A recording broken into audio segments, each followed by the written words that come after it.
രാജ്യതലസ്ഥാനത്ത് ഈ നാടിന്റെ യുവത്വങ്ങൾ അവരുടെ അവകാശങ്ങൾക്കു വേണ്ടി തെരുവിൽ പോരാടുമ്പോൾ ഇടതുപക്ഷ എംപിമാർ അവർക്കിടയിലുണ്ട്. പക്ഷേ കോൺഗ്രസിന്റെ ഒരു ജനപ്രതിനിധിയെ അവിടെ മഷിയിട്ട് നോക്കിയാൽ നിങ്ങൾക്ക് കാണാൻ പറ്റില്ല. ജോൺ ബ്രിട്ടാസ് എം പി പങ്കുവച്ചൊരു ദൃശ്യം ഇപ്പോൾ സോഷ്യൽ മീഡിയയിൽ ഏറെ ശ്രദ്ധയാണ്. പ്രതിഷേധിച്ചവരെ ക്രൂരമായി മർദ്ദിച്ച് പോലീസ് ബസ്സുകളിൽ മണിക്കൂറുകളോളം പൂട്ടിയിട്ടവരെ ബ്രിട്ടാസും എ റഹീമും ശിവദാസൻ എം പി തുടങ്ങിയവർ ചേർന്ന് മോചിപ്പിക്കുന്ന കാഴ്ച.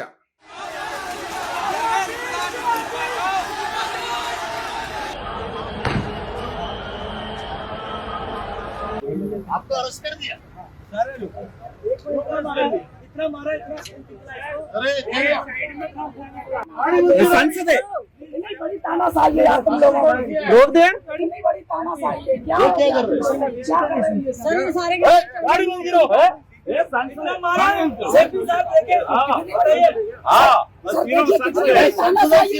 तीन संसद है यार।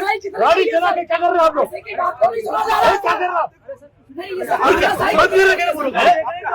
गाड़ी के लिए बोलो सब के लिए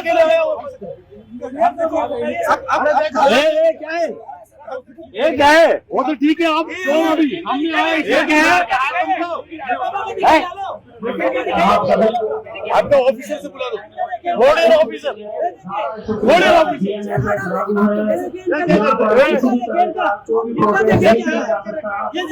अभी क्या खड़े नहीं हो पा रहे हैं। इनको 2 बार चक्कर आ रहा है ना, 1 किलोमीटर से इधर से लेकर उधर से लेकर एम्बुलेंस कोई व्यवस्था कर नहीं रहा। इनको बेचारा 2 बार चक्कर आ गए। इनको क्या है आपका ये पैर तोड़ दिया ना इन्हीं को भी तोड़ दिया यार मार के। पुलिस वालों ने स्टूडेंट के ऊपर लाठी चलाई जा रही है, पैर तोड़ दिया गया। अरे आप बात करके क्यों खड़ाए? आप जाके लाइए, बात करके क्यों खड़ाए? गाड़ी लेके गाड़ी कहाँ पे? सरकारी गाड़ी भी नहीं आ रही है। आधा घंटा हो गया कोई गाड़ी इधर से उधर भाग रहे हैं हम। आधे घंटे से कोई लेके नहीं आ रहा है। गाड़ी नहीं आया। आधे घंटे से कोई गाड़ी नहीं आ रही। झूठ में कोई गाड़ी नहीं आ जल्दी बुलाओ।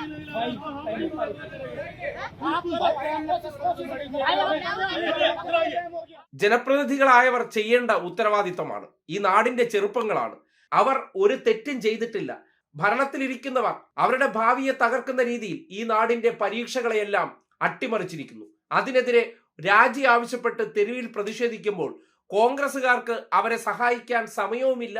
അവർക്ക് RSS ചാപ്പ കുത്താനുള്ള തിരക്കിലുമാണ്. പക്ഷേ ഇടതുപക്ഷ എംപിമാർ ചേർത്ത് നിർത്തുകയാണ്. കഴിഞ്ഞ ദിവസങ്ങളിൽ അഭിജിത് ദീപ്കെ ഉൾപ്പെടെയുള്ളവരെ സമരപ്പന്തലിൽ സന്ദർശിച്ച ശേഷം ഇന്ന് ഡൽഹിയിൽ പോലീസുമായി വലിയ ഏറ്റുമുട്ടലുണ്ടായ സന്ദർഭങ്ങളിൽ അവർക്കിടയിലേക്ക് ഓടിച്ചെന്ന് അവരെ താങ്ങുന്ന നിലപാടാണ് ഇടതുപക്ഷത്തിന്റെ എംപിമാർ. കേവലം 3-4 പേരാണ് അവർ ഉള്ളത്. കേരളത്തിൽ നിന്ന് 18 എംപിമാർ വേറെയുണ്ട്. ഏതെങ്കിലും ഒരു വ്യക്തി അതുവഴി നടക്കുന്നത് നിങ്ങൾ കണ്ടോ? സംഘപരിവാറിന് വേദനയുണ്ടാക്കുന്ന ഒരു പ്രവർത്തനവും കോൺഗ്രസുകാർ ചെയ്യില്ല. പക്ഷെ ആ വാഹനത്തിനകത്ത് ഈ നാട്ടിലെ ചെറുപ്പങ്ങളെ തല്ലിച്ചതച്ച ശേഷം അടച്ചിട്ടവരെ മോചിപ്പിക്കാൻ ആ ജനപ്രതിനിധികൾക്ക് കഴിഞ്ഞു.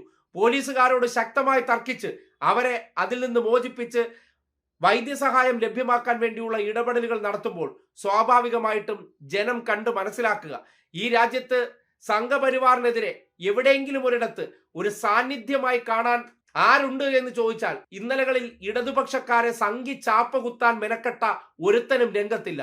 പക്ഷേ അവർ ഇപ്പോഴും സംഘപരിവാറിനെതിരെ ഉയർന്നു കേൾക്കുന്ന ശബ്ദങ്ങൾക്കൊപ്പമുണ്ട് എന്ന് തുറന്നു കാട്ടിത്തരുന്ന സന്ദർഭം.